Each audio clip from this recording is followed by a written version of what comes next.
Buenas noches, estimados asociados y amigos. Gracias por su participación en este webinar que organiza la Cámara de Comercio e Industria Peruano-Japonesa. Nuestra Cámara lleva 52 años contribuyendo a desarrollar las relaciones económicas y empresariales entre el Perú y el Japón a través de diversas actividades que apuntan a mejorar el ambiente de negocios, y estamos seguros que el webinar de hoy también va a contribuir a este fin. El día de hoy nos acompaña Daniel Velandia, economista jefe y director ejecutivo de Research de Credit Corp Capital, quien nos va a explicar sobre el panorama de la economía en el Perú y la región. Antes de dar pase al expositor, algunas recomendaciones. Las preguntas las pueden realizar a través de la sección Preguntas y Respuestas que aparece en la parte inferior de su pantalla. En esta oportunidad vamos a contar con interpretación simultánea al idioma japonés. Pueden activar la función de interpretación haciendo clic en el icono del mundo que aparece en la parte inferior y seleccionan el idioma japonés. Al final de la presentación vamos a dedicar unos minutos para absolver las preguntas que puedan haber surgido. Ahora sí, sin más preámbulos, los dejo con Daniel Velandia. Adelante, por favor. Daniel, el Ya, micrófono. sí, ya. Perfecto. Jorge, mil gracias por la invitación. Muy honrado de estar nuevamente con ustedes y poder compartir nuestra visión de la región y del Perú principalmente en la presentación, la cual voy a comenzar a compartir en este momento. Supongo que ya se ve. Bueno, pues evidentemente hemos tenido mucha incertidumbre, muchas noticias en lo más reciente, pero digamos que es algo que estamos viviendo a nivel mundial, no solamente en el Perú, obviamente en el Perú más eventos, ¿no? Más noticias en lo más reciente, pero en general hemos tenido mucha incertidumbre alrededor del mundo y sobre todo en Latinoamérica. Y en ese orden de ideas me voy a enfocar un poco en eso al principio de la presentación, pero no sin antes pasar por el contexto global, ¿no? Bueno, esto de hecho está muy fresco. Esto lo publicó el Fondo Monetario Internacional la semana pasada, entonces está completamente actualizado. Y uno lo que ve es una economía mundial que va a crecer este año a un ritmo saludable, cercano al 6%, y el próximo año algo cercano al 5%. Esas son buenas noticias en general. Con un Estados Unidos creciendo al 6%, Europa alrededor del 5% este año, y los crecimientos seguirían siendo relativamente altos alrededor del mundo. Por aquí más abajo aparece Japón, y son, digamos, crecimientos, en el caso japonés, un poco más graduales que en otras economías desarrolladas, pero con la expectativa de que se acelere en mayor proporción en el año 2022. Dicho eso, hemos visto reducciones a la baja. Estas flechas que ustedes ven acá denotan la dirección de las proyecciones en comparación con 3 meses atrás, que fue la entrega anterior del Fondo Monetario Internacional, y sí hemos visto reducciones en muchos casos, reducciones en Estados Unidos, reducción en Alemania, reducción en Japón, ¿no? Dicho eso, para el próximo año, más revisiones al alza. ¿Qué está pasando este año? Este año está pasando básicamente que tenemos disrupciones en las cadenas de valor globales, cosa que ustedes como empresarios claramente lo tienen muy presente, lo están enfrentando. Estamos teniendo problemas en la producción de muchos insumos. El caso más famoso pues ha sido el de semiconductores, el de chips a nivel mundial, afectando muchas industrias en el mundo, básicamente por problemas logísticos, por ausencia de containers, por ausencia de insumos, porque la demanda va mucho más rápido en este momento, se está recuperando mucho más fuerte de lo inicialmente previsto por cuenta de la reapertura de las economías, los estímulos monetarios y fiscales entregados por las autoridades a nivel global. Y por otro lado tenemos todavía puertos, tenemos industrias con protocolos operando no al 100%, y hemos visto adicionalmente unos incrementos importantes en los costos de energía a nivel mundial, precios del petróleo, del gas, del carbón, incrementándose de manera importante. En medio de esta coyuntura, además problemas climáticos, digamos que hay muchos factores jugando de manera relevante sobre el costo de los insumos y eso está afectando a la industria. Esta gráfica que ustedes ven aquí a la derecha es el comportamiento de la industria en Estados Unidos, en Europa y en China, y lo que vemos es una desaceleración, ¿no? Digamos que hay una afectación clara de estas disrupciones en las cadenas de valor y los mayores costos de producción afectando la industria en general.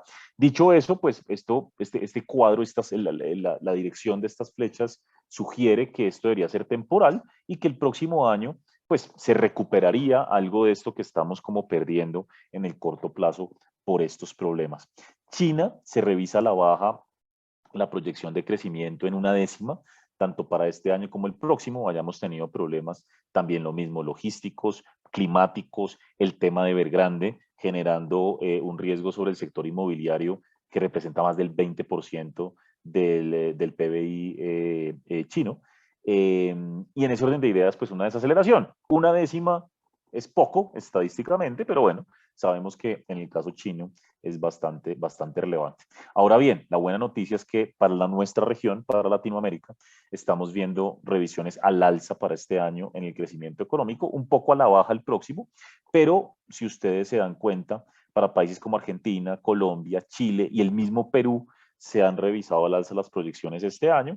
Hemos tenido una buena dinámica en los últimos meses en medio de la reapertura de las economías, los procesos, los programas de vacunación avanzando de manera más satisfactoria en lo reciente y los precios de commodities sin ninguna duda, precio del cobre, petróleo, etcétera, jugando un rol importante en este comportamiento.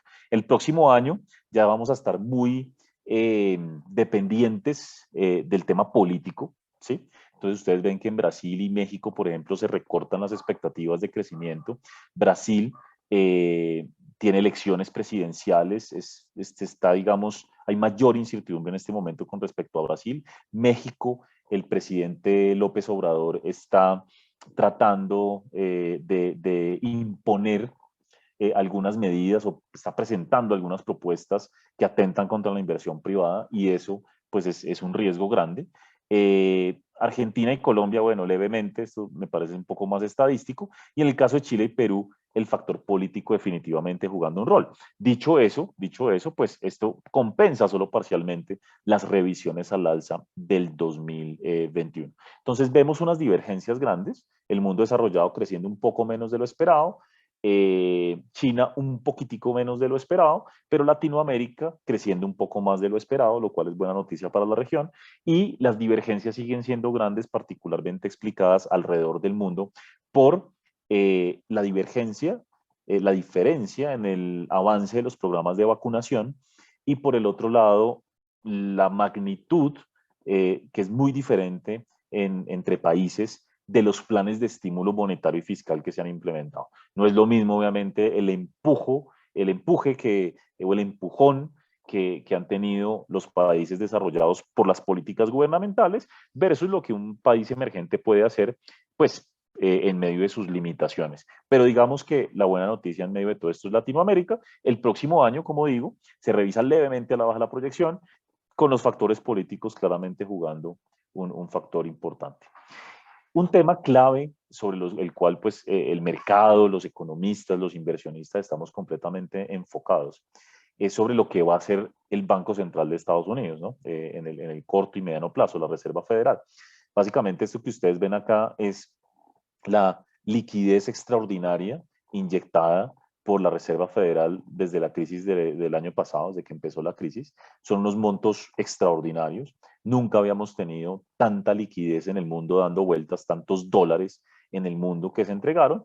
Ahora lo que está diciendo la Reserva Federal es, yo hoy estoy inyectando este monto mensual, comprando bonos, se están inyectando estos dólares, 120 mil millones de dólares mensuales son los que se están inyectando en este momento en el mundo por parte de la Reserva Federal y se espera que a partir de noviembre o diciembre el monto empiece a bajar, a bajar, a bajar y esto es lo que se conoce como tapering, ¿no? Que seguramente todos ustedes han ya escuchado, sobre todo últimamente, y el tapering implica que esta gran expansividad monetaria por parte del Banco Central de Estados Unidos va a empezar poco a poco a disminuir hasta que en algún punto se empieza a recoger liquidez. Por ahora se va a seguir inyectando dinero, se van a seguir inyectando dólares a la economía, pero a un menor ritmo, más o menos se estimaría hacia mitad del próximo año. Ya subidas de tasas como tal se esperarían eh, hacia el 2023. Por ahora el mercado de tasas, el mercado de bonos gubernamentales de Estados Unidos se sigue comportando relativamente bien. La tasa a 10 años está en 1,65. Creo que es una tasa muy manejable, muy favorable todavía para el financiamiento de los empresarios, de los gobiernos. 1,60 pues es un mínimo histórico todavía de tasas de interés en Estados Unidos. Y lo que nosotros prevemos con respecto a esto es que seguramente a lo largo del 2022 vamos a ver un incremento gradual de las tasas conforme se vaya retirando liquidez de Estados Unidos. Y digamos que sí hay que empezar a trabajar con el supuesto de mayores tasas de interés. Sin embargo, creemos que la subida no va a ser tan significativa, es decir, algo cercano al 2, 2,20, cosas de ese tipo a 10 años, tiene sentido asumirlo para el próximo año, pero de todas maneras, pues hay que decir que pues los costos de financiamiento van a tender a subir seguramente en los próximos 12, 18 meses. La bolsa en Estados Unidos llegando a máximos históricos, es algo impresionante, ¿no? El comportamiento. Y eso es una buena noticia porque es un termómetro de lo que los inversionistas ven. Y es que a pesar de que vaya a haber se vaya a dar el comienzo del retiro del estímulo monetario y toda la incertidumbre que tenemos en muchos frentes, pues digamos que los inversionistas son creyentes de que el crecimiento económico se va a mantener y de que las autoridades van a hacer lo que sea necesario para permitir que la economía mundial se siga recuperando, ¿no? Eh, Estos son flujos hacia mercados emergentes, cualquier gráfica que ustedes miren. Básicamente lo que hemos visto son flujos muy moderados todo este año. Todo este año flujos relativamente bajos. En septiembre vimos una buena dinámica, sobre todo inclusive en Latinoamérica hubo flujos y en particular concentrados en renta fija, en bonos. Eso es una buena noticia, insisto, porque en la medida en que las tasas de interés permanecen bajas, de que el Banco Central de Estados Unidos maneja el retiro de la liquidez de manera controlada y eficiente, seguramente los inversionistas van a seguir financiando a países como los nuestros, mercados emergentes, que pues obviamente ofrecemos mejores tasas de interés. Entonces es una buena noticia. Yo les diría que es posible que sigamos con una buena dinámica hacia adelante en el mundo y en los mercados financieros. ¿Cuál es la principal preocupación? Hay que reconocerlo abiertamente, el tema de la inflación y de los costos de producción, por lo que mencionaba al principio de las disrupciones de cadenas de valor. Eh, por ahora, pues la mayor parte de autoridades consideran que es algo temporal, debería ser temporal, en mi opinión también. Lo que pasa es que la temporalidad puede ser 6 meses o un año, ¿no? Digamos que todo es relativo, pero esperemos que eso se maneje bien y que en la medida en que se vayan reabriendo las economías y volvamos como a la normalidad, estas dificultades logísticas y de producción se vayan superando, ¿no? Igual todos los países ya están abordando este tema, particularmente en el mundo desarrollado. Y un tema bien interesante que yo quería resaltar en esta presentación es esta gráfica. Este es el dólar contra monedas emergentes y contra monedas desarrolladas. Si ustedes se dan cuenta, el dólar frente a monedas desarrolladas todas han tenido subida recientemente, el dólar se ha apreciado, pero esto cayó muy fuerte y llegamos a mínimos de casi 4 años, el dólar versus monedas desarrolladas.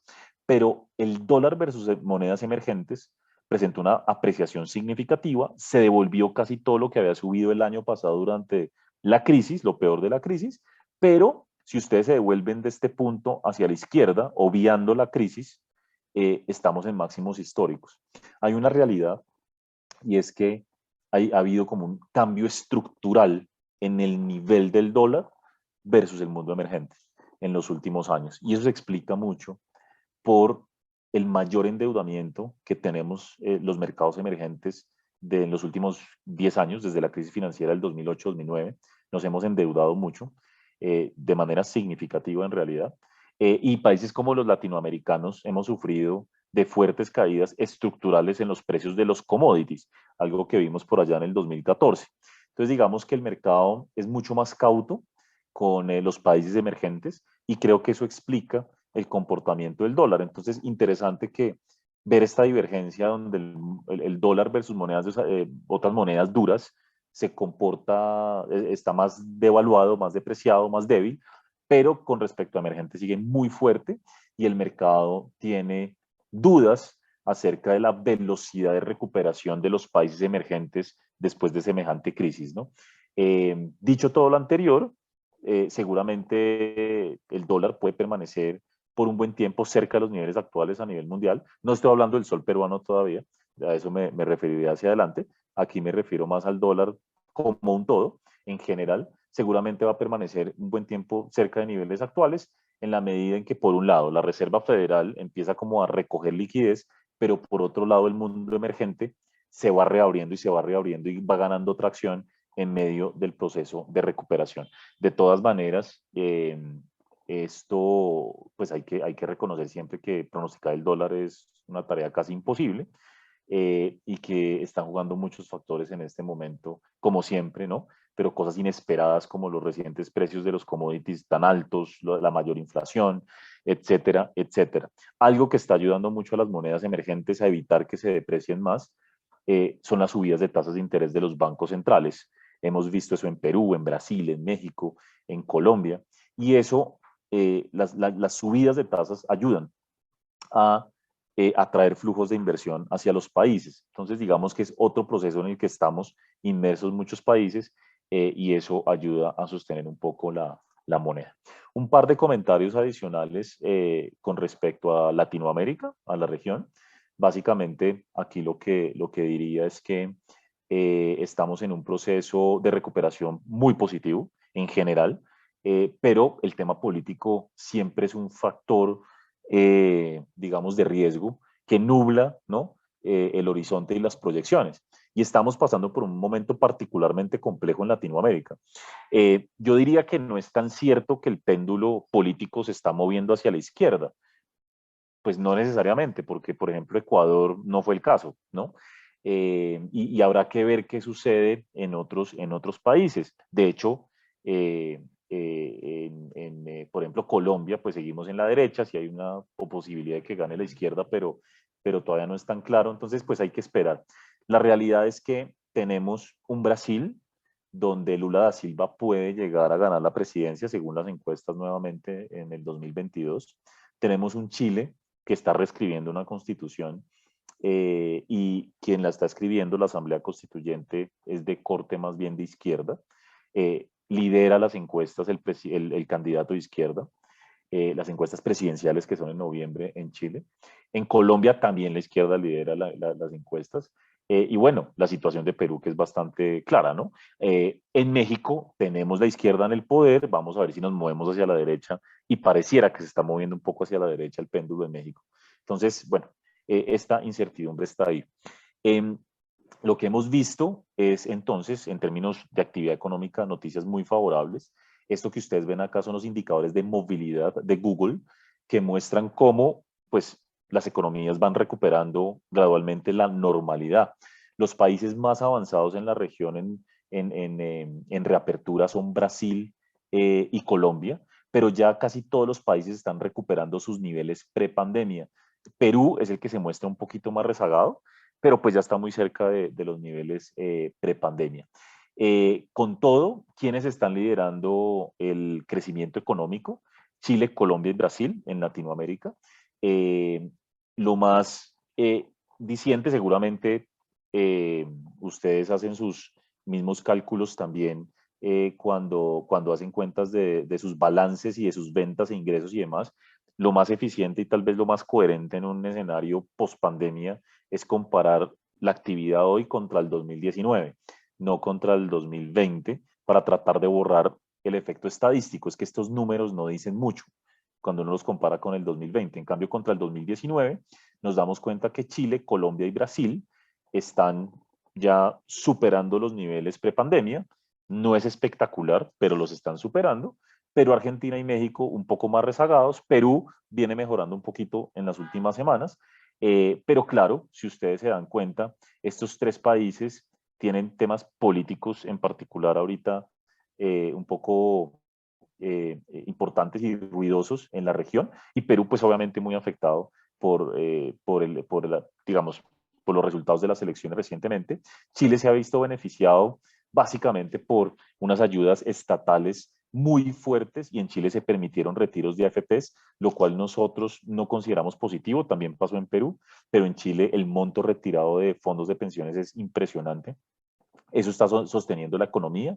Colombia, la verdad, lo ha hecho bastante bien, mucha resiliencia. Aquí no ha habido en Colombia tantas políticas expansivas porque el gobierno tiene restricciones. Lo ha hecho bien, lo ha hecho bastante bien. Los precios de los commodities ayudando mucho. Y Brasil, el gobierno brasilero también ha invertido bastante capital. Perú ha invertido mucho dinero fiscalmente hablando, ha permitido estos retiros de AFPs, pero aún así está un poco rezagado en crecimiento, lo cual pues obviamente atribuimos sobre todo al ruido político. Desde el punto de vista de la pandemia, que son estas gráficas de aquí abajo, pues afortunadamente esa cuarta ola de la cual hablan los expertos no llega, ojalá no llegue, pero se aplaza y se aplaza y se aplaza. Se hablaba de que la cuarta ola en la región podía llegar en septiembre, no llegó, después dijeron que octubre, no llegó, vamos a ver noviembre, ahora dicen que noviembre, en fin, definitivamente el avance en los programas de vacunación es importante. Esta gráfica a la derecha que ustedes ven acá, todos los países de la región mejorando significativamente. Por ejemplo, aquí ven a Brasil y Argentina con una pendiente fuerte, incluso Perú, todos los países mejorando en las últimas semanas, la llegada de más vacunas, y en general pues vamos mejorando. Perú ya logró salir del último puesto en la región, ya supera a México y a Bolivia en términos de porcentaje de población vacunada, y yo creo que es cuestión de tiempo. Yo creo que las cosas se van dando mejor. Hay unos estudios interesantes que hablan de la seroprevalencia. No sé si ustedes han escuchado hablar de eso, pero la seroprevalencia es en teoría la cantidad de gente o la proporción de la población en cada país que ya se pudo haber contagiado eh, de manera natural, y básicamente hay estudios que sugieren que países como Perú o Colombia pueden haberse contagiado 80 o 90% de la población ya. Y eso puede ser explicado o podría estar explicando por qué la cuarta ola no llega, ¿no? No sé si sea así, digamos que son estudios oficiales, pero habrá que esperar, ¿no? Eh, la buena noticia es que hoy está bastante manejable esto. Ojalá una cuarta ola, si se da, pues sea mucho más moderada con el avance en los programas de vacunación. Estas gráficas son un poco complejas, parecen telarañas, pero bueno, aquí simplemente quiero dar un mensaje, y es que en el 2021, estas son proyecciones económicas del consenso del mercado para todos los países de la región.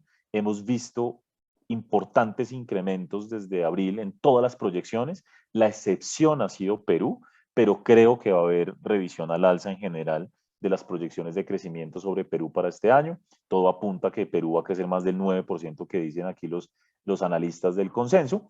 Para el próximo año, algo más de estabilidad. Sí, lamentablemente, pues se han recortado las proyecciones de crecimiento sobre el Perú, pues por el contexto político, pero el otro mensaje que quiero dar es que la inflación viene subiendo fuerte en todos los países, lo que nos está pasando absolutamente en todas partes del mundo, y la tasa de política monetaria pues va a tener que reaccionar de manera pues acorde, ¿no? Y ya estamos viendo cómo los bancos centrales suben tasas de manera importante en muchos casos como Perú, Chile, Brasil, de manera agresiva, ¿no?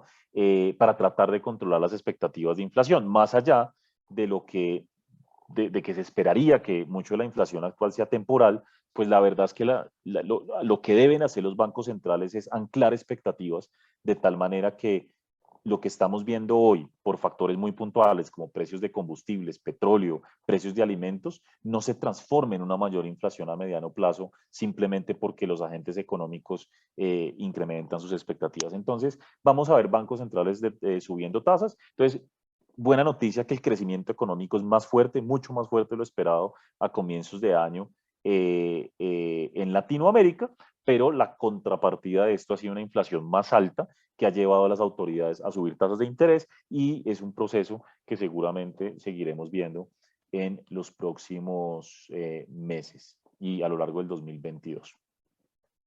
Parto con esto porque pues obviamente el tema político es lo clave en Perú.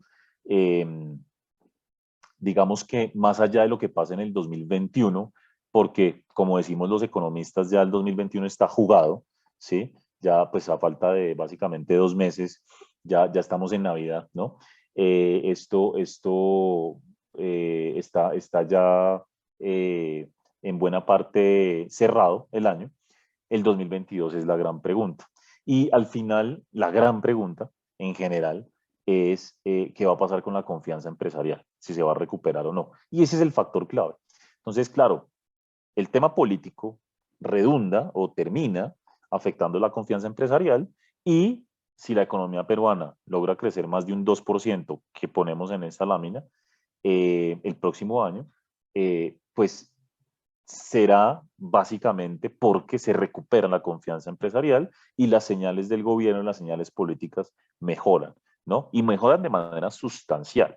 Digamos, tiene que haber mayor claridad al respecto en ese orden de ideas.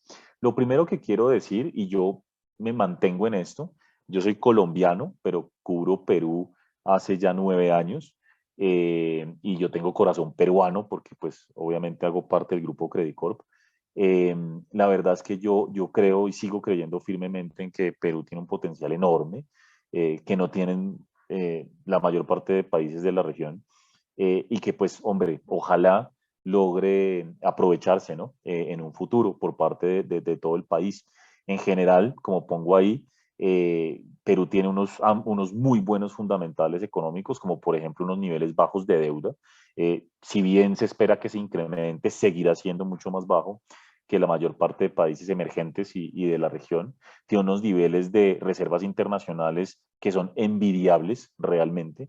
Tiene unas cuentas externas, una balanza comercial muy sólida, muy saludable.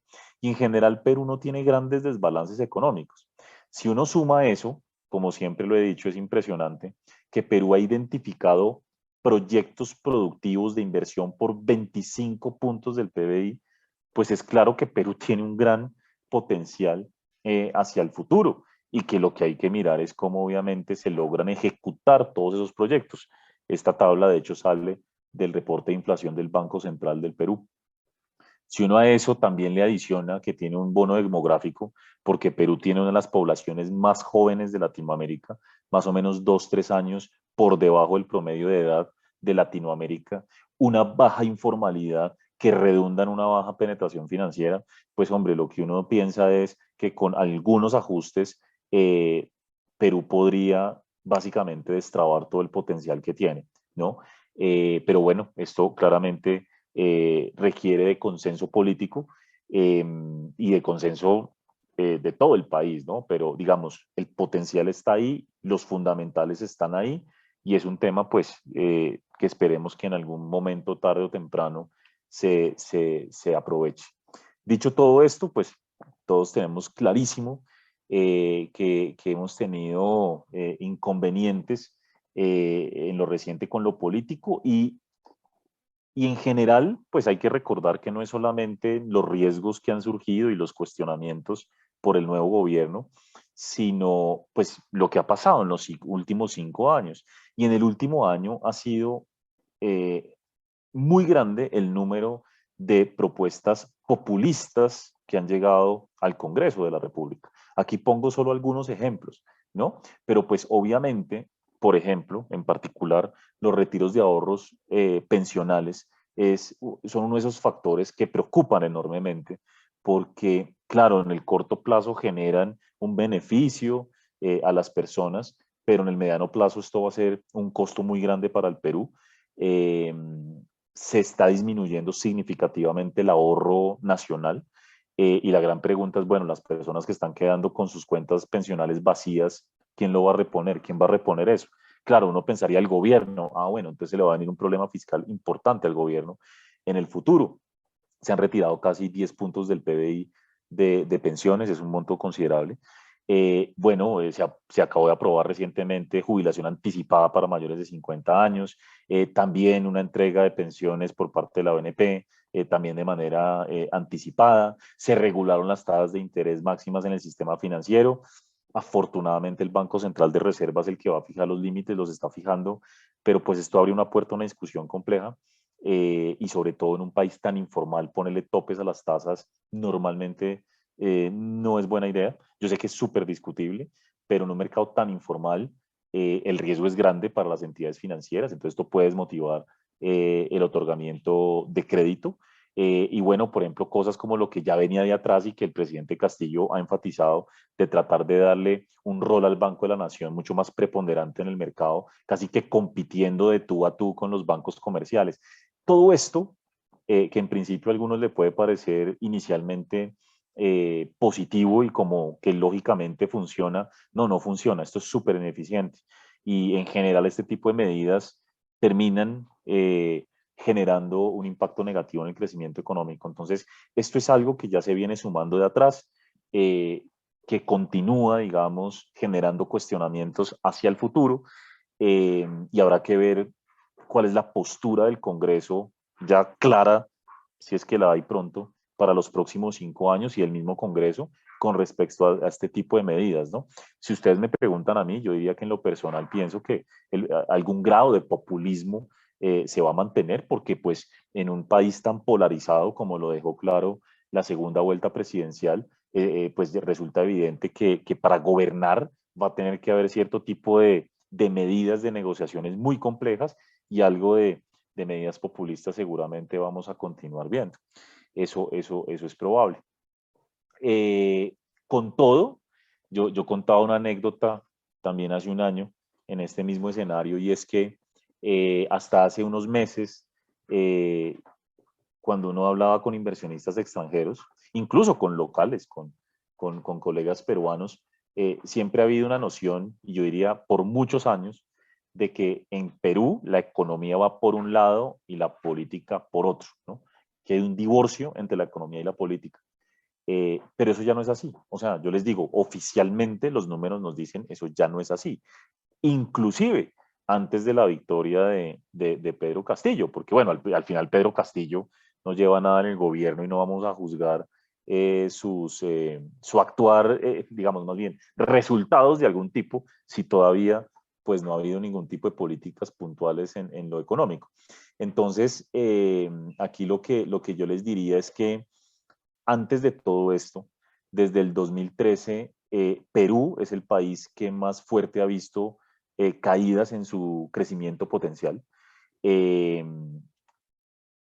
Antes de la caída de los precios del cobre por allá en el 2013, se estimaba que el potencial de Perú estaba entre 5,5, bueno, póngale 5 y 6%. Antes de la crisis sanitaria se estimaba en 3,5%. Y la verdad es que cuando ustedes comparan el PBI potencial de Perú contra Chile, Colombia, Brasil, el que más cayó por cuenta de los precios de los commodities fue el de Perú. En general, en la mayor parte de países cayó medio punto, un punto porcentual. Entonces, aquí estamos hablando de que en el caso peruano esto cayó más de 2 puntos porcentuales. Y eso ya nos dice algo, ¿no? Y uno puede hablar de muchas cosas, pero claramente la política pública juega un factor primordial. El crecimiento potencial podría caer 2,5. Esto lo poníamos antes de las elecciones presidenciales desde el año pasado. Decíamos, si Perú no toma reformas estructurales de tipo laboral, de tipo tributario, de tipo, digamos, para aumentar la competitividad del país, podríamos converger a niveles de 2,5 de crecimiento de largo plazo, pero esto lo agrego recientemente, es si se intenta cambiar el modelo económico, si se intenta cambiar de una manera no tan, digámoslo, consensuada el modelo que está en la Constitución y que viene rigiendo al Perú en los últimos 20 años, 30 años, pues digamos que ahí el riesgo es a que tengamos un crecimiento aún más bajo en el largo plazo. Y bueno, los problemas están identificados, ¿no? Esto yo lo tengo pegado hace años en las presentaciones. Educación, informalidad, burocracia, informalidad alrededor de los proyectos mineros, perdón, inconformidad. Ahorita Las Bambas tiene un problema ahí con su comunidad, ineficiencias en la ejecución de proyectos a nivel regional. Esto está completamente identificado. Si uno lograra, ojalá, unir a todo el Perú alrededor de esto, quedaría clarísimo que el potencial es enorme, como lo dije al principio. Ya hablando de la coyuntura puntualmente, es evidente que lo que ha pasado en los últimos días, en las últimas 2 semanas principalmente, ha sido positivo, como lo pongo acá, en el margen. ¿A qué me refiero con el margen? Es una jerga muy de economistas y muy de analistas financieros. Es comparado hoy con 2 semanas atrás, claramente ha habido una mejora. ¿Sí? Entonces no estamos hablando de una mejora súper global y ya estamos del otro lado.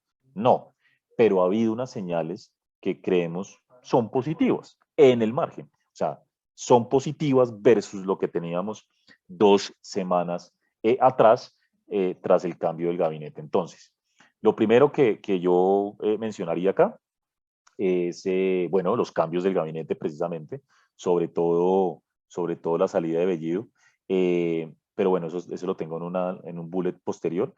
Aquí diría que Frankie, el ministro de Finanzas, la nueva primer ministro, inclusive Bellido en algún momento había dicho que el cambio constitucional no era una prioridad. Y ese tipo de cosas ayudan un poco al sentimiento, ¿no? A la confianza. Eso algo ayuda, a pesar de que pues no hay algo puntual, porque una cosa es una prioridad y otra cosa que digan que no lo van a hacer, ¿sí? Son cosas diferentes, pero de que ayuda, ayuda. Aquí, como decía yo, pues la salida de los ministros más cuestionados fue positivo y esto ha sido clave para aumentar la confianza en el mercado, la ratificación de Julio Velarde. Tuvimos a Julio Velarde en un evento en Credit Corp hace poco y él dijo, bueno, yo en cualquier momento puedo renunciar, ¿no?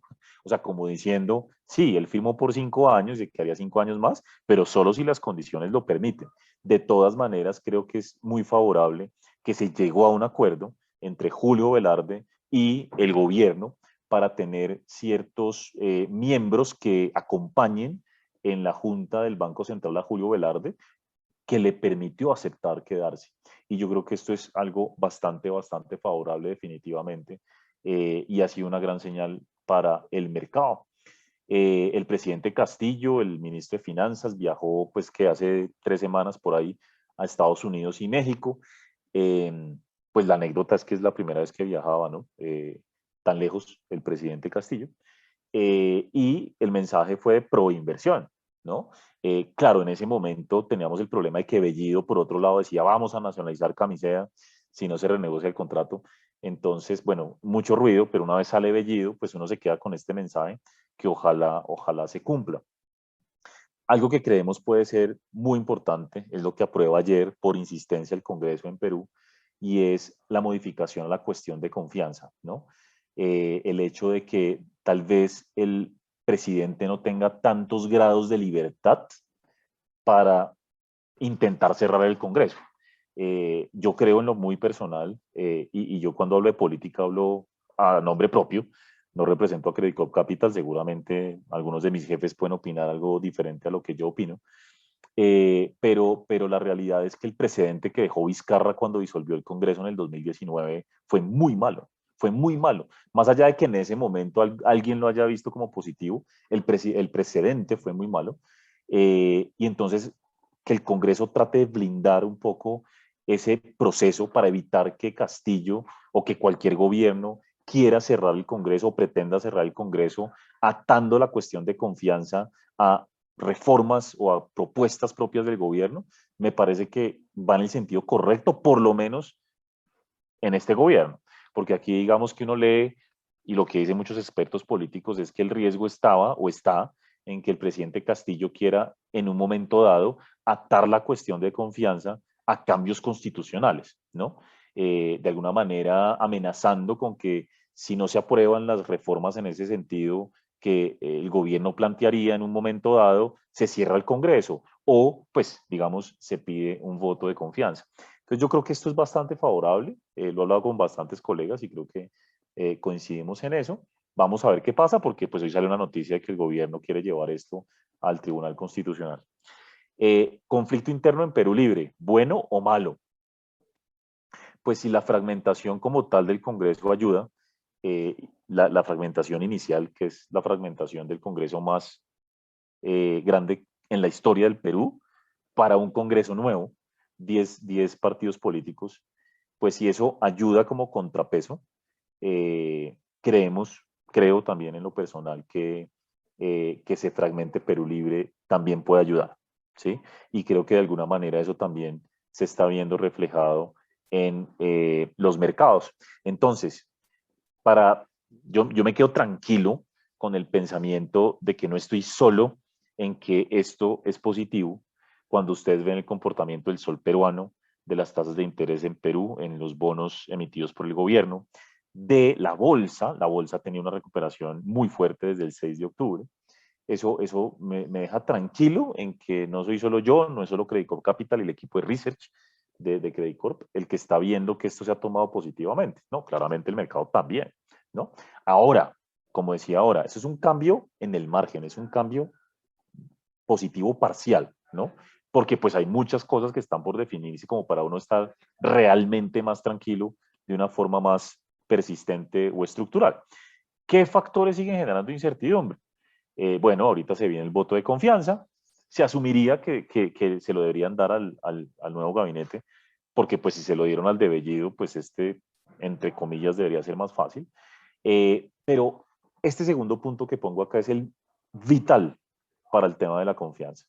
Y creemos que hasta que no haya 100% de claridad de que este gobierno no quiere cambiar la constitución, la confianza no se va a recuperar completamente. La confianza empresarial en particular. ¿Sí? Porque como decía hace un momento, una cosa es que no sea prioridad, pero todos sabemos que una cosa es la prioridad y otra cosa lo importante. Entonces puede que el gobierno Castillo en este momento le esté dando literalmente prioridad a otras cosas, pero ellos no están descartando el cambio constitucional. Y tenemos a un partido Perú Libre promoviendo por dos lados el cambio constitucional. Presentó hace unas semanas un proyecto de ley para cambiar la constitución y permitir convocar a una asamblea constituyente, y por el otro lado está recogiendo firmas con la idea y ¿no? La esperanza de que eso le funcione para convocar a una asamblea constituyente. Los constitucionalistas dan a entender que eso no es posible porque eso no es una opción que esté en la constitución, pero yo como observador de externo les digo, lo he hablado también con muchos analistas políticos y colegas, que pues lo que ellos buscarían con la corrección de firmas es una presión social sobre el Congreso para abrir el debate. Entonces, hasta que no haya claridad con estas cosas, pues difícilmente uno puede estar 100% tranquilo. Y eso es una realidad. Está el tema del gas de camisea. Esto va a ser clave para la inversión privada, las señales que se den sobre la inversión privada y bueno, muy en particular sobre el sector de hidrocarburos. Pedido de facultades legislativas que entendemos en los próximos días o semanas se pedirán al Congreso facultades para legislar en materias de impuestos, pensiones y educación. Va a ser clave. Pues por ahora, Frankie ha mencionado que ellos quieren presentar una reforma tributaria que en el agregado pues se ve bastante decente, bastante, digámoslo, hasta positivo, pero claro, ahí hay un quid, el quid del asunto acá es el tema minero, ¿no? Que todos estamos pendientes de qué tipo de impuestos es lo que quieren meter ahí, aunque bueno, también el gobierno ha dicho no, y vamos a proteger la competitividad del sector. Eh, bueno, la semana pasada la presidenta de la Comisión de Economía del Congreso, eh, si mi memoria no me falla, es de Acción Popular, comentó que sí es factible realizar algunos ajustes y en particular dio a entender implícitamente, no explícitamente, pero implícitamente en el artículo, en la entrevista con un medio de comunicación, que le gustaría ver un poco más de inversión pública, que porque la inversión privada es muy alta en el país. Entonces, pues ese tipo de cosas generan inquietudes, por supuesto. Y bueno, el presidente Castillo siempre ha hablado de control de monopolios, sea lo que eso signifique. En su momento, por allá hace ¿qué? Un mes y medio, habló de controlar los precios y de evitar abusos por parte de los sectores cuando estaban hablando de los precios de los alimentos. Ese tipo de cosas, yo tiene que ver con total claridad para que, pues, sobre todo el empresariado, ustedes y los inversionistas en general, extranjeros también, y en el mercado de capitales sientan más tranquilidad. Obviamente bajo todo este escenario es muy difícil, si no casi imposible, pues tener un escenario base de crecimiento. ¿no? Y sobre la actividad económica, o sea, porque ahí sí literalmente, como nos pasa a los economistas y como siempre decimos, pues todo depende, depende y depende. Depende, pues, de las decisiones políticas y es que solo no lo podemos proyectar. Nosotros como economistas, y creo que nadie, ¿no? Hasta los analistas políticos se han venido equivocando y equivocando y equivocando sistemáticamente. Últimamente creo que se han equivocado hacia lo positivo, es decir, ha habido algunas cositas mejores de lo que algunos esperaban, pero pues es muy difícil hacer proyecciones porque no hay total claridad en ese sentido. ¿Uno qué puede asumir, en nuestra opinión? Uno puede asumir que algún tipo, algún grado de confrontación ejecutivo y Congreso va a estar presente en los próximos 5 años. En otras palabras, que va a haber una amenaza permanente o de vacancia presidencial o de cierre del Congreso, que va a ser muy difícil lograr consensos, por supuesto, alrededor de todos los temas y todo lo que quiera hacer el gobierno, y que eso va a generar tensiones muy fuertes. Cuando uno tiene un Congreso que casi está dividido en terceras partes, izquierda, centro y derecha, pues digamos que es sensato pensar, en nuestra opinión, que va a haber unas confrontaciones y una inestabilidad política casi que permanente, ¿no? Que seguramente va a derivar en populismo, que era lo que yo mencionaba al principio. Algún grado de populismo seguramente va a existir porque va a ser muy difícil poner a todo el mundo de acuerdo. Eso sí, creemos que mayor participación estatal va a haber en la economía. Aquí pongo entre paréntesis microregulación.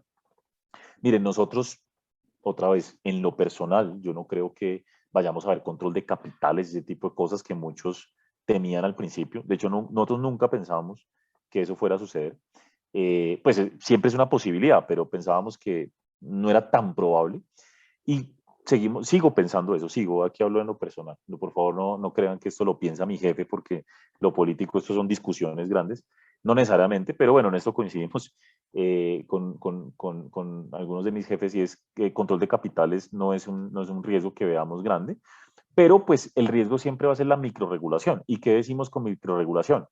Sí, renegociación de contratos, cambiar las tarifas de algunas cosas, esto de las tasas, del tope de tasas a las tasas de interés de mercado, perdón, el tope a las tasas de interés del crédito en el mercado financiero, que de pronto limiten la salida de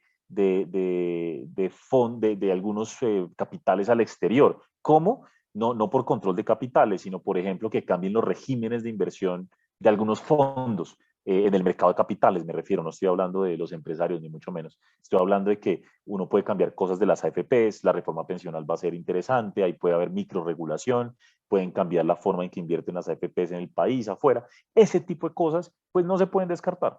Entonces, a lo que voy acá no es que vaya a haber grandes cambios que el modelo económico, ¿no? Habrá que ver lo del tema constitucional, es algo que pues no estamos asumiendo en este momento, pero sí la posibilidad de que haya ciertos microajustes a cosas del modelo económico, como ya ha venido pasando, por ejemplo, con el retiro de ahorros pensionales. Políticas expansivas, esto va a continuar. Un gobierno de izquierda siempre va a aumentar el gasto público, o sea, más allá de lo que le digan a uno o le dejen de decir a uno, siempre va a aumentar el gasto público. Y yo creo que eso va a pasar. Más allá de los números que nos haya presentado el gobierno, la realidad es que pues también Castillo quedó presidente por unas propuestas muy concretas que van dirigidas a salud, pensiones, educación, etcétera, inversión pública, empleo, y pues ellos van a tratar de ejecutarlo, ¿no? Entonces, es muy sensato, en mi opinión, pensar en que va a haber políticas expansivas hacia adelante, que van a sostener el consumo privado, la inversión pública. Seguramente el Banco Central va a seguir vendiendo dólares en la medida en que sea necesario para evitar fuertes depreciaciones del sol peruano. Sí o sí, creo que se vienen reducciones en exoneraciones tributarias, en particular. Creo que va a haber, sí, una reforma tributaria, ya está anunciada, se van a enfocar mucho en esto y esperar a ver qué pasa con el sector minero, pero pues no lo tenemos claro. Y bueno, esto es algo que nosotros consideramos puede estar funcionando, y es que pues Perú tiene unos candados institucionales que reducen la probabilidad de medidas radicales, ¿no? Si ustedes ven, pues llevar a cabo cualquier tipo de cambio importante tiene que pasar por cambios constitucionales. El Congreso no parece estar alineado para hacer cambios radicales a la Constitución. De hecho, cosas como la cuestión de confianza ayer da para pensar que que es muy difícil hacer cambios radicales, ojalá no nos equivoquemos, pero digamos que es un supuesto sensato pensar que hacer grandes cambios que afecten de manera significativa y radicalmente las condiciones de inversión en el país es difícil, más allá de lo que menciona la microregulación. De todas maneras, hay que monitorear el tema, pero creemos que sobre todo el rol del Congreso, del Tribunal Constitucional, el mismo Congreso está jugando, como digo, un contrapeso importante hacia el gobierno. Creo que esas cosas están ayudando. El hecho de que Velarde siga en el Banco Central, todo eso son candados que llamamos, que creemos que están funcionando y pueden reducir la probabilidad de medidas radicales. Pero bueno, en fin, estos son como supuestos bajo los cuales estamos trabajando. Creemos que son sensatos, pero claro, pues como todo puede cambiar en medio de los desarrollos hacia adelante en el tema político. Esta lámina que pongo acá es básicamente para mostrarles esto y es como la confianza empresarial, ya lo saben ustedes, ha caído significativamente. Por aquí un ligero repunte en el último mes, precisamente con alguna moderación desde el lado del gobierno, pero sigue en niveles históricamente bajos. Y digo históricamente bajos porque es así. Esto que ustedes ven acá, las otras dos caídas fuertes, fueron por factores exógenos. La crisis global financiera del 2008-2009, la crisis sanitaria. Pero es la primera vez que la confianza empresarial está tan baja en los últimos al menos 30 años por factores netamente internos, ¿correcto? Entonces, esto pues es resultado aquí lo vemos de manera gráfica y perdón por la cantidad de texto, pero esto es lo que está pasando y que todos sabemos. El riesgo o el anuncio, por lo menos en campaña, de que podría cambiar la Constitución, llevó a salidas de capitales, a un aumento del tipo de cambio, al deterioro en los planes de contratación e inversión de los empresarios.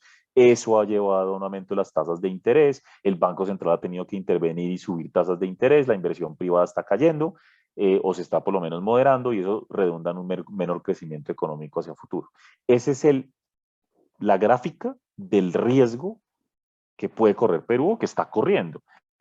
La gran pregunta es si esto se va a materializar completamente o no, pero pues ya hemos visto claramente unos desarrollos que muestran que pues Perú se mueve hacia allá, va a ser determinante, es lo que pueda pasar hacia adelante con, pues digamos, la moderación definitiva o no del gobierno y con este riesgo de cambio al modelo económico.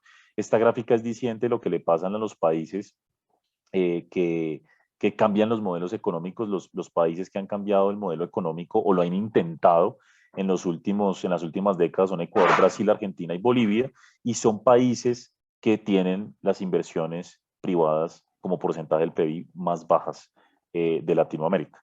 O sea, al final siempre que hay riesgos sobre modelos económicos o cambio del modelo económico, hay menor inversión privada. Entonces, este es el gran riesgo y por eso me concentro en esto, porque es muy difícil saber lo que va a pasar con la actividad económica a futuro, particularmente considerando pues el riesgo que sigue habiendo sobre la mesa de que se quiera cambiar el modelo económico. Esperemos que no sea así. Los mercados lo han reflejado. Si ustedes ven acá, esto es el dólar para muchas economías. Aquí estamos poniendo para el caso de Perú la fecha cuando Castillo pues es elegido presidente en la segunda vuelta y vemos que desde este momento tenemos, esto es desde la primera vuelta, ¿no? Tenemos un dólar que ha subido 9%, una deuda que ha subido 100 puntos básicos a 10 años y un mercado accionario cayendo. Si ustedes ven, los países que enfrentan importantes riesgos políticos hoy están cayendo, están teniendo un comportamiento negativo. Chile y Perú han estado como en competencia en ese sentido. Dicho eso, quiero recalcar que desde el 6 de abril ha habido una mejora sustancial en esto. El dólar ha caído en Perú 5%, las tasas 50 puntos básicos y el mercado accionario ha subido casi un 12%, si mi memoria no me falla. Entonces, vamos a ver si se mantiene, pero es claro que el mercado muy afectado en los últimos meses con esto. Y bueno, rápidamente hablo de coyuntura. La economía peruana en el mes de agosto logró recuperar los niveles prepandemia. Una buena noticia, el dato de agosto vino por arriba de lo esperado, El mercado esperaba 10%, creció casi la economía al 12%. Estamos viendo en particular un sector no primario recuperándose más rápido en la medida en que se reabre la economía. Las ayudas gubernamentales pues han sido importantes, igual que los retiros de ahorros pensionales, de los CETES, todas estas políticas.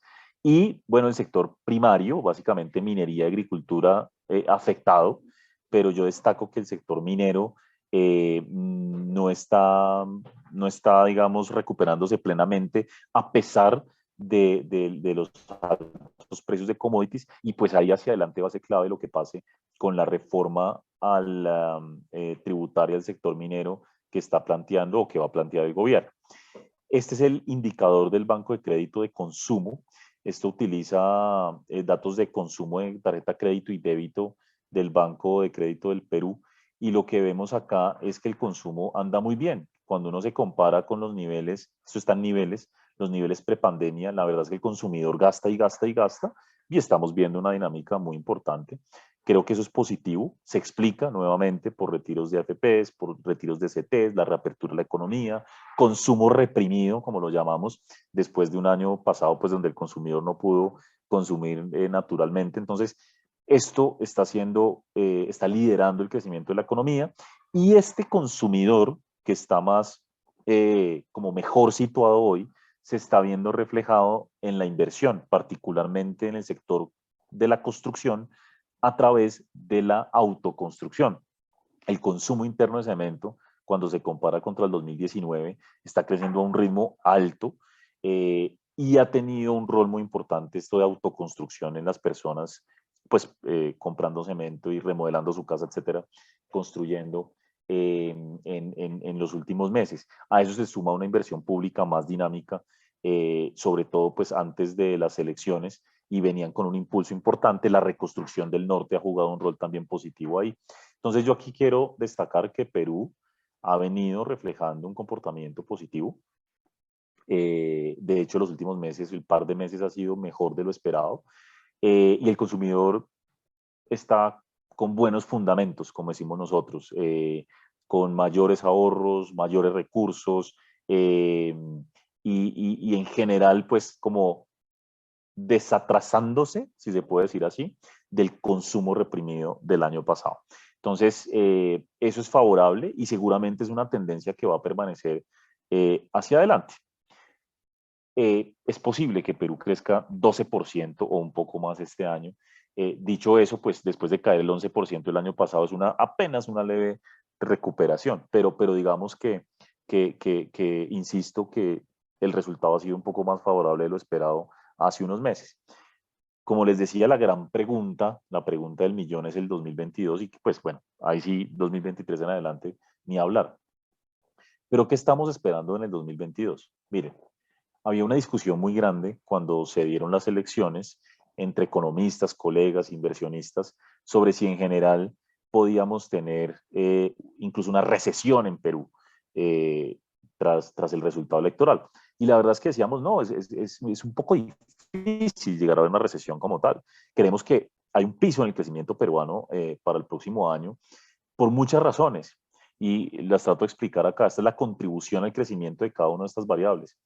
Tenemos unos términos de intercambio y unos socios comerciales creciendo más. Eso va a aportar casi un punto al crecimiento de la economía peruana. Precios del cobre, a eso se suman aportes de nuevas minas, se reabren 3 minas o hay expansión de 3 minas que entran en operación, que son Toromocho, Mina Justa y Quellaveco, y eso casi un punto también. El consumo contenido, esto es clave. Y más allá del tema de vacunación y reapertura de la economía, yo tengo que decir algo que, de nuevo, va con lo político. Hombre, y yo lo vengo diciendo hace mucho tiempo, pues en lo personal también, desde mi punto de vista de lo que yo cubro en Perú y hago en Perú, yo digo, es que recuerden que el 50% de la gente, pues representada en quienes votaron, votó por Castillo, ¿sí? Entonces, bueno, más allá de que algunos votaron fue contra Keiko y no sé qué, más allá de esa discusión, el país está completamente dividido. Y para muchos, sobre todo en muchas regiones del país, tal vez no en Lima, pero fuera de Lima, y ustedes lo ven en las encuestas claramente, para muchos la victoria de Castillo genera algo de esperanza. Entonces, para muchos, en muchas partes de Lima, podemos estar hablando de Perú, más allá de Lima, podemos hablar del 40-45% de los peruanos, encuestados por lo menos, dicen, no, es que esto no va a ser tan malo, es que esto va a ser bueno en algunas cosas, y les genera esperanza a Pedro Castillo. De lo que yo decía en su momento, con tanta polarización, igual hay que reconocer que hay una buena parte de la población que se ve representada de alguna manera, así no sean todo, pero en algunas cosas con Pedro Castillo, y entonces esas personas van a estar contentas consumiendo porque dicen, vienen cosas buenas, ¿sí? Digamos que hay que reconocer que cuando un país se polariza, no solamente a Perú le está pasando eso, sino creo que a todos los de Latinoamérica, pues hombre, eso sí es como mitad y mitad.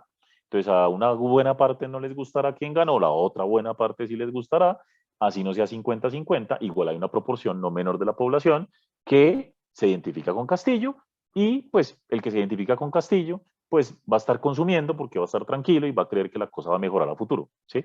Entonces eso hay que considerarlo, son los números. Y bueno, si a todo eso sumamos lo que he mencionado, el consumo privado va a tener un comportamiento bastante saludable en nuestra opinión y obviamente toda la ayuda pública, inversión y los programas que seguramente van a venir para crear empleo van a ayudar y eso está metido acá. Entonces, si uno sumara eso, Perú crecería casi el 4% el próximo año. Pero acá estamos haciendo un supuesto, pero el supuesto va ligado a esto. Perdón, me devuelvo, y es esto. Es que lo que nos dice hoy la confianza empresarial, que está muy ligada y está totalmente correlacionada al comportamiento futuro de la inversión privada, lo que nos está diciendo efectivamente es que puede haber una contracción casi del 7% el próximo año en la inversión. Si ustedes miran, eh, estamos ahí como en el promedio, porque algunos dicen, no, eso va a ser cero, la inversión privada va a crecer cero el próximo año, lo dice el Banco Central de Perú, Julio Velarde, pero en el otro extremo hay un par de think tanks pues súper importantes en Perú diciendo no, eso va a caer al 14%. ¿Sí? Entonces estamos como en la mitad. La verdad es que aquí nos estamos guiando por lo que dice la confianza empresarial y como digo, lograr crecer más que esto va a depender, sin ninguna duda, de que haya claridad en el aspecto principal que es el modelo económico en Perú. Y bueno, no me quiero detener mucho más acá, ya me pasé el tiempo que tenía previsto. Básicamente simplemente resaltar que la inflación pues está en máximos de cerca de 12 años por temas de alimentos, por la depreciación de la moneda tras el tema electoral. Las expectativas de inflación se están subiendo considerablemente. De hecho, la velocidad de las expectativas de inflación ha sido la más rápida en Perú versus sus comparables en la región. Y eso ha llevado a Julio Velarde a actuar, ¿no? Subiendo la tasa en 125 puntos básicos en los últimos 3 meses. Y es algo que seguramente va a continuar, de pronto a un menor ritmo, pero las tasas de interés van a seguir subiendo si es que las expectativas de inflación no se controlan. De todas maneras, pues la política monetaria en Perú sigue siendo altamente expansiva. Mantener una tasa de interés del 1,5 sigue siendo una tasa realmente baja y va a seguir contribuyendo el crecimiento económico, pero pues todo va a depender de la inflación y va a depender de lo político, porque es que la inflación se explica en buena parte por la subida del dólar que ha sido por lo político. Ahora, buena noticia que el dólar haya caído porque va a ayudar a moderar las presiones sobre la inflación. En ese orden de ideas, importante resaltar que Perú tiene un importante pass-through, lo que llamamos pass-through, cuando sube el dólar se transmite muy rápido a precios porque es una economía semidolarizada. Entonces, es una característica que no tienen otras economías de la región y eso es importante. Entonces, el Banco Central va a tener que actuar en la medida conforme las expectativas de inflación se vayan comportando también. Miren esto, las tasas de interés en Perú, los títulos soberanos subiendo de una manera increíble, casi 300 puntos básicos, 3 puntos porcentuales enteros desde comienzos de año, pero este movimiento casi alcanzando a México, ¿no? Ya Perú se comparaba con México para muchos como en las proyecciones fiscales de crecimiento, etcétera, de mediano plazo, pero miren la mejora que ha habido desde el 6 de octubre, ha caído la tasa, como decía, 50 puntos básicos aproximadamente, es una buena noticia. Vamos a ver si se mantiene. El tipo de cambio completamente desalineado de los fundamentales, una salida histórica que no se veía desde el 82, 83, por parte de los residentes peruanos, empresas y personas, sacando 13 puntos del PBI. Se estima que salieron más de 15.000 millones de dólares desde abril. Ya se está frenando un poco esa tendencia y el dólar completamente desalineado. Si ustedes miran nuestros modelos basados en fundamentos, en tasas de interés, en precio de cobre, etcétera, nosotros podríamos estar con un sol peruano por los lados de 360, 350, ausente el ruido político. Entonces, pues, si algún día o en algún momento llegamos a esos niveles, dependerá básicamente del tema político. Por lo demás, es muy probable que sigamos cerca de los niveles actuales hasta que no haya total claridad. En resumen, bueno, estas son nuestras proyecciones. Aquí simplemente quiero decir que este 9% de crecimiento para este año seguramente lo revisaremos al alza pronto. Vamos a ver un consumo privado que mantiene resiliencia por varios trimestres más. Vientos externos favorables, convergencia de sectores más rezagados en la medida en que se hace la reapertura de la economía. Los servicios sobre todo van a reaccionar de mejor manera. La inflación va a ser alta por un tiempo, pero debería ir cediendo en el 2022 conforme además la política monetaria juega un rol. Las finanzas públicas van a estar bajo presión, más allá de lo que haya dicho el gobierno. Creemos que pues, el presidente Castillo va a intentar hacer delivery de lo que prometió. Y bueno, de hecho Fitch acaba de bajar la calificación soberana de Perú a BBB y Standard & Poor's ha recortado el outlook de estable a negativo, entonces es muy probable que en los próximos meses haya un recorte adicional de la calificación soberana y Perú va a quedarse por los lados del BBB. Buena noticia todavía que pues sigue siendo un país grado de inversión. La reforma tributaria viene sí o sí para poder financiar el mayor gasto público que se espera. Vamos a ver qué salen ahí. Y la inversión es el principal interrogante. La inversión genera también un cuestionamiento grande sobre lo que va a pasar con el mercado laboral. Como dije durante toda la presentación, quitar de la mesa la amenaza de un cambio en el régimen económico es clave para la recuperación de la confianza empresarial. Y termino con esto, que seguramente algunos de ustedes conocerán, encuesta de Ipsos de septiembre, y una reciente de SAE y de Apoyo, consultoría, y es que, hombre, cuando le preguntan a la gente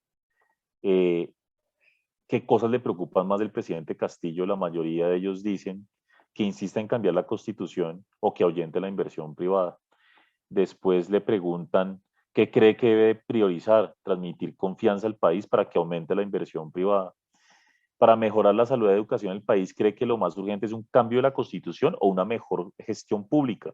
No, una mejor gestión pública. O sea, es evidente que la misma población no ve un cambio constitucional como una prioridad y siempre ha sido así. Yo creo que esto puede ayudar. Ojalá, como digo aquí, ojalá no sea wishful thinking, pero creo que si el mismo presidente Castillo, el mismo gobierno escucha a su pueblo, no debería haber un cambio constitucional. Y si en algún momento logramos que el presidente diga aquí no va a haber en estos 5 años un cambio constitucional, las cosas van a ser probablemente algo diferentes. Esto sale publicado ayer. La pregunta a los empresarios, estos empresarios es, ¿cómo cree que varía la probabilidad de que se encamine la convocatoria en una asamblea constituyente en el plazo de un año tras el cambio de gabinete? Y pues aquí estamos hablando de un 42% de empresarios que cree que se ha disminuido la probabilidad. Esos mensajes son muy positivos, ojalá y se consoliden hacia futuro. Aquí paro, quería terminar hace 10 minutos, no lo logré, pero bueno, di todos los mensajes que quería dar. Muchas gracias nuevamente por la invitación. Espero haya sido de utilidad y bueno, quedo atento a preguntas. Muchas gracias, Daniel. Muy interesante. Creo que nos ha permitido conocer un poco más el panorama actual. Algunos puntos sí nos han dado bastante tranquilidad, pero otros todavía nos dejan un poco preocupados. No obstante, va a ser útil para estar preparados a lo que se viene, ¿no? Muchísimas gracias. Gracias, gobierno. Pasamos con las preguntas. La primera pregunta dice, en caso se diese el cambio de la Constitución, ¿qué es lo que se puede esperar? Y bajo ese escenario, ¿qué podría impulsar el crecimiento económico en el Perú? Digamos, entendiendo la pregunta como un cambio a la Constitución que cambia el modelo económico y que le da mayor rol de juego al Estado en la economía. cambiando inclusive contratos, ¿no? O sea, si pensamos en un escenario malo, porque pues así entiendo la pregunta, pues ahí lo que veríamos es una caída sustancial de la inversión privada. Ese 7% que mencioné no se daría, sería mucho más que eso, particularmente el año, pues a partir del año 22, pero sería mucho más evidente en el 2023, porque, bueno, aquí de hecho hago un paréntesis, un cambio constitucional podría tardar perfectamente 2 años, ¿sí? Entonces, lo primero que uno vería, miren el caso de Chile. Chile lleva 2 años y medio, perdón, miento, 2 años exactos eh, en el proceso de cambio constitucional. Y en Perú no sería diferente. Entonces, lo primero que uno vería sería un 2022 y seguramente 23 con la inversión privada completamente estancada, cayendo ligeramente. Esos números pueden, sí, pero digamos al final cayendo, puede llegar a ser doble dígito, pero después una caída mucho más fuerte si es que se dan cambios radicales. Ahora bien, ¿qué es lo que suele pasar, para tratar de responder la segunda pregunta, qué es lo que suele pasar con un modelo, con una economía cuando se dan cambios radicales? Entonces uno puede ver el ejemplo de Argentina en un comienzo o de Bolivia. Lo que uno ve es que el consumo privado y la inversión pública lideran significativamente el crecimiento en un comienzo. Entonces puede que uno no vea una fuerte caída de la actividad económica en un principio, con un cambio de modelo, porque el gobierno va a estar detrás impulsando, apoyando y gastando, ¿sí? Que es lo natural en ese tipo de gobiernos más extremos, de izquierda. Entonces, lo que uno ve es que al final el consumidor tiene más recursos porque el gobierno da dinero, recursos sociales, subsidios, crea empleo, gasta, inversión pública, incluso al principio algunos constructores privados terminan beneficiándose porque gastan y gastan y gastan. Entonces, al principio puede haber un crecimiento todavía positivo de la economía, pero eso en el tiempo se va desgastando, se va desgastando, se va desgastando. Entonces, el ejemplo es Bolivia, el ejemplo es sobre todo una Argentina, ¿cierto? Hasta un mismo Brasil, guardadas las proporciones, donde el crecimiento empieza a ser cada vez menor y cada vez menor y cada vez menor. Entonces, yo aquí lo que diría es que esto, un cambio en un modelo económico con base en experiencias de otros países, se divide como en dos momentos. El primer momento, la economía sigue creciendo impulsada por un significativo gasto público, pero en la medida en que el gobierno se va quedando incluso sin ingresos, porque ya no tiene tanto acceso a financiamiento externo, todo es más costoso, seguramente la inversión minera empieza a dar menos recursos al gobierno, etcétera, o la producción minera, eso se va desgastando y poco a poco va transmitiéndose a la economía. Y la inversión privada empieza a jugar un rol mayor, sobre todo afectando, sobre todo fuertemente al mercado laboral. Entonces ya después veríamos un crecimiento mucho más bajo que en un país, diría yo, eh, que, que, que, que tenga un gobierno que cambie completamente el modelo económico, sin ser extremadamente radical. O sea, olvidémonos de un Venezuela, por ejemplo, porque a mí me parece que eso ya es como, decimos acá, harina de otro costal, eso es incomparable. O sea, llegar a eso me parece que es muy poco probable, ojalá me equivoque, pero un cambio de modelo que genere mucha incertidumbre podría llevarnos a Perú a crecer estructuralmente a niveles de 1,5, ¿sí? Ahí la inversión privada juega un rol. Esperemos no llegar allá. Yo de alguna manera tengo confianza en que no vamos a llegar allá, pero estoy hablando es básicamente de un escenario, ¿no? Un supuesto de un escenario donde se radicaliza el gobierno. Yo creo que ese sería el efecto. Bueno, y un tipo de cambio que se dispararía.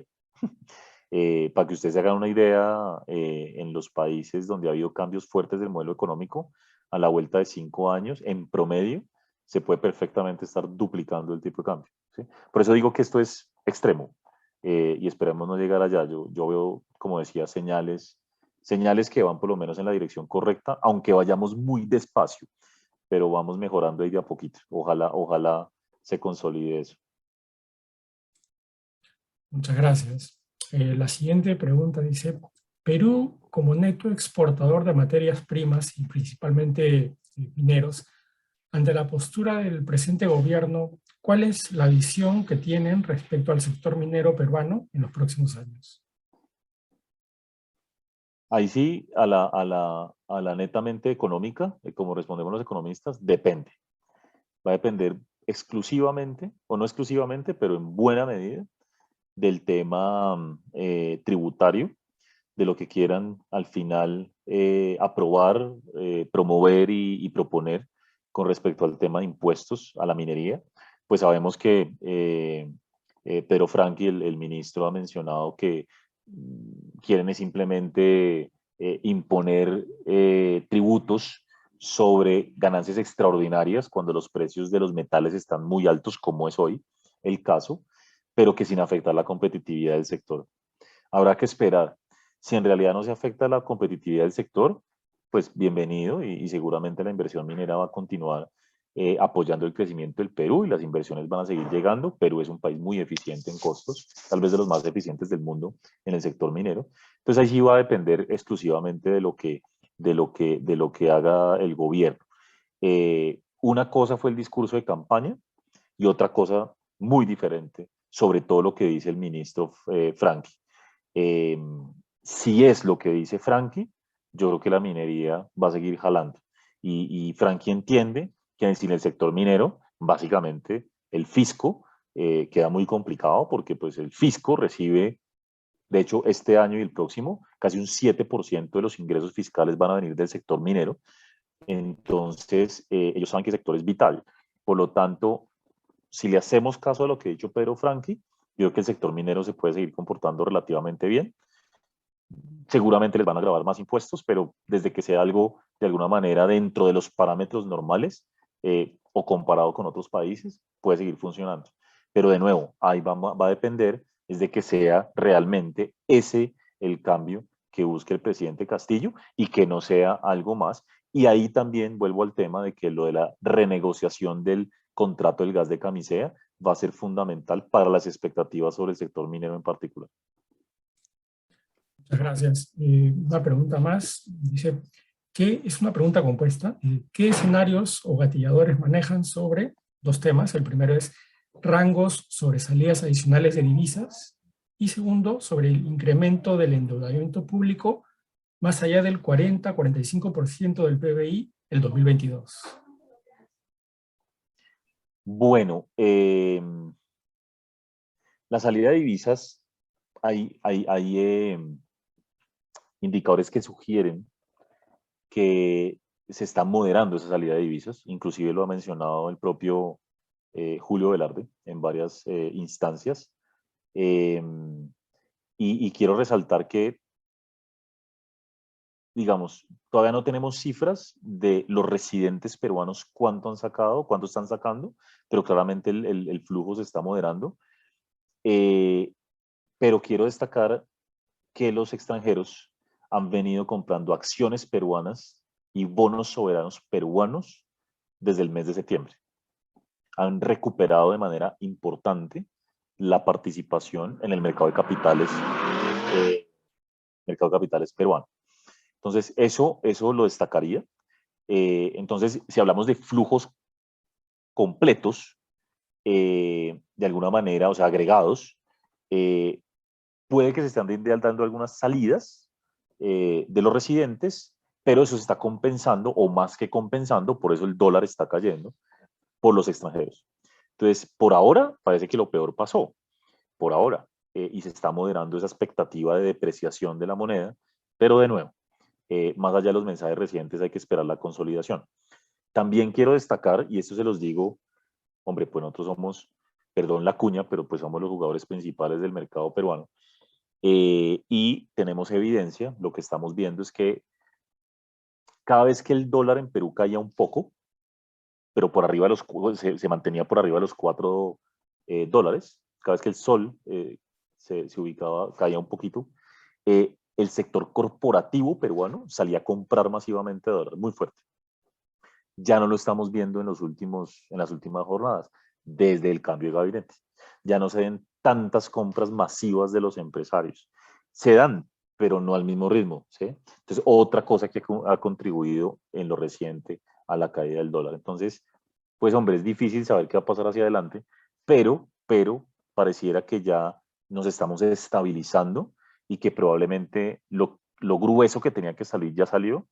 Y bueno, es algo que también creo que el Banco Central comparte ese punto de vista. Y con respecto al endeudamiento, niveles por arriba del 40% para el 2022 me parece poco probable. Es difícil porque tendríamos que ver realmente un gasto público increíble. Y no, los ingresos tributarios están creciendo bien, ¿sí? Entonces, esta dinámica va a durar unos meses más o unos trimestres más. Para el 2022 no. Me parece que puede haber una sorpresa, pero eso nos llevaría a un nivel de deuda por los lados de 38, máximo 39% del PBI el próximo año. El riesgo de un 45% sí es claro después del 2022. Es claro y va a depender de el mayor gasto público que seguramente se va a ejecutar por parte del gobierno para cumplir con promesas de campaña, si se va a lograr o no financiar con una reforma tributaria como la que está planeando Pedro Franque. Entonces va a ser vital, yo sí creo fielmente en un mayor gasto público, o sea, yo creo que eso se va a dar, ¿sí? Ese es el riesgo, eso se va a dar, pero la gran pregunta es si van a lograr compensar ese mayor gasto público con ingresos. Esa es la pregunta del millón, ¿no? Bien, muchas gracias, Daniel. El tiempo nos ha ganado y vamos a dar cierre Sí, a yo la hablo parte de las mucho, preguntas. mil disculpas.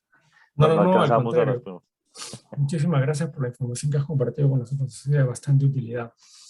Bueno, en nombre de la Cámara de Comercio e Industria Peruano-Japonesa, queremos expresar nuestro agradecimiento, en primer lugar, a usted, al señor Daniel Velandia, también a los asociados y amigos que nos han acompañado el día de hoy. Posteriormente vamos a compartir el material, la grabación de este webinar. Reiteramos nuestro agradecimiento por su participación y de esta manera damos por finalizado el webinar. Muchas gracias. Mil gracias, Jorge, mil gracias a todos. Gracias.